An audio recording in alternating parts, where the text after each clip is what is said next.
Okay, here's a hot take.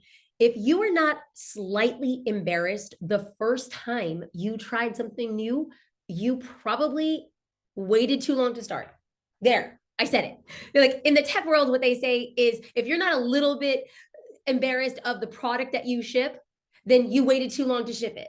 And I think the same thing applies to business. Well, the same thing applies to anything. Like my friends are really into pickleball. I don't get the hype. Like, are we into pickleball? Is this like a fad? Is it like a thing? And I know that when I start playing pickleball, I'm gonna feel a little bit embarrassed. Why? It's the first time I've ever done it, and I actually don't know the rules, and I don't know what to expect. And so I'm fully embraced that it will be slightly embarrassing to learn something new in public. But there's this crazy thing that happens in business where we love, have an idea, are passionate, are excited about a particular thing. So if you're a boutique owner, or if you're a dog walker, or if you're a dentist, if you're a lawyer, if you're an author, if you're a professional speaker, you love what it is you do. You're excited about it. You want to do more of it and you want to get paid for it. Sounds great. No reason for you to be embarrassed, right? Except for the fact that even though you love something, you're going to have to learn a new skill along the way, like marketing your skill, marketing your product, marketing your service, marketing your brand. And that is very new to a lot of people. And so there's this misnomer that just because I love something or I'm good at something, I should be able to talk, market, or brand it. And that actually hardly is ever the case. So then what happens is when we have this idea that I should be something, and then we realize that we're not that thing, we fall into two camps. Well, I can't talk about it until it's perfect. Or the other camp, well, I need to be able to predict. I will either be perfect or I can predict the outcome. And let me just tell you, I have made that mistake far too many times. I have waited perfecting an idea that took twice as long to get out. And the only way that I knew whether or not that idea was perfect or not was by putting it and testing it in the market. Because I can think that something's perfect. I can just, oh, now it's pure perfect. And then I put it out and the market doesn't really care. Or I could try to put something out that I'm like, I think it's kind of okay. And you put it out and people are like, this is amazing. I would love to see more of this or more of that. And then you take the market's advice, your future customers' advice, and then you make it better. That's what then turns into the perfect thing. It's not what we think is perfect. Or when we want to predict an outcome that will make us feel safe. So if I post a video on YouTube, if I go live on Facebook, if I do like this really uncomfortable reel on Instagram, I can predict that it's going to do something. And then if it misses the prediction, we think, oh, it must be us.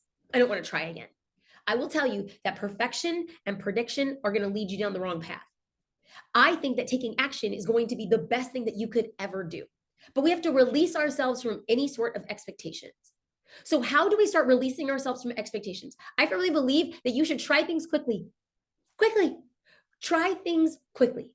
Because what happens is the more that you try things and it doesn't go as expected, you realize it didn't kill you. That hearing the word no or somebody denying your offer, it didn't kill you. Taking a salsa dance and being so embarrassed because all these people are so amazing and they're twirling. And at the end of the salsa class, you realize I was really embarrassed, but it didn't kill me. And I had a little bit of fun. Trying to make a new meal on a special holiday and it didn't turn out the way that you expected. A little embarrassing, but guess what? Next time you know what to do better and it didn't kill you. As business owners, sometimes we have this capacity to hold ourselves to an impossible standard. And then we beat ourselves up for not being that thing that we imagined. We beat ourselves up for not finishing projects the way that we wanted to. So I have this belief that if I could start quickly and learn something, and I could start quickly and learn something, and start quickly and learn something. And I'm talking about when I say start, I am literally like, let me just try a new email funnel. Let me try a new subject line. Let me test this lead page. Let me see this copy headline. I'm just trying new things. And I'm like, the more I try, the more data points I have. And the more data points I have, the stronger I get as an entrepreneur. But what the problem is like we don't like to try and test new things because we're just like, who's going to see it? What are they going to think? How am I going to feel? Am I going to look stupid? Is it going to be a failure? Is it going to be a flop? And the answer to all of those questions is, I don't know, but it's not going to kill you. I firmly believe that the people who take the quickest action and the scrappiest action and action that people look at and be like, what in the world? Yes, continue to do that. That is how you continuously stick out in business. The victor often is not the person who has a perfectly articulated plan. The victor is the person who practices every day. Why can't we just look at business like practice?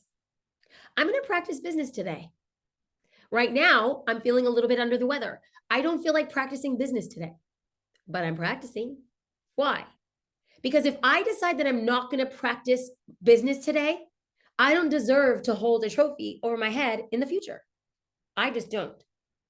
When I don't practice my business, I don't allow myself to enjoy the fruits of my labor. Why? Because I didn't labor. If I do not practice, I reserve the right to not hold myself accountable for the results I didn't get for the work I didn't do. So if you're a business owner right now and you're ready to take action, well, then all we want you to do, quick action, small tests. Understand that it will be uncomfortable. I read a study, and forgive me, I don't know the citation of the study. This is not my data, nor am I pretending it's my idea. But the fact of the matter is the number one human emotion that people are trying to avoid. It's not anger. It's not resentment. It's not anything other than embarrassment. The number one human emotion that most humans are actively avoiding against is embarrassment. So as business owners, on a subconscious human level, what we're trying to do is avoid being embarrassed. But when we try things publicly, what are you actually asking? Attention, engagement, people looking at you. And when people are looking at you and it doesn't go as planned, we feel embarrassed. And so then we ingest that as saying, I'm embarrassed, I was seen, look at what they're saying, what are they thinking about? Instead of simply just owning the fact that when you show up in 100% of who you are, and people watch the journey, and people watch the journey. There is a reason why Rocky Balboa is still an American hero. We don't like Rocky Balboa because we only ever saw him fight and win. We like Rocky Balboa because against the odds, he won. We like Rocky Balboa because he didn't have a silver spoon in his mouth and he won. We like Rocky Balboa because he wasn't supposed to win and he won.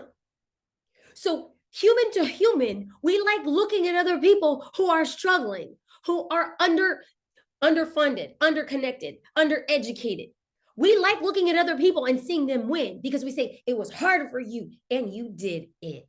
I saw her potential early on. This kid, I was rooting him on.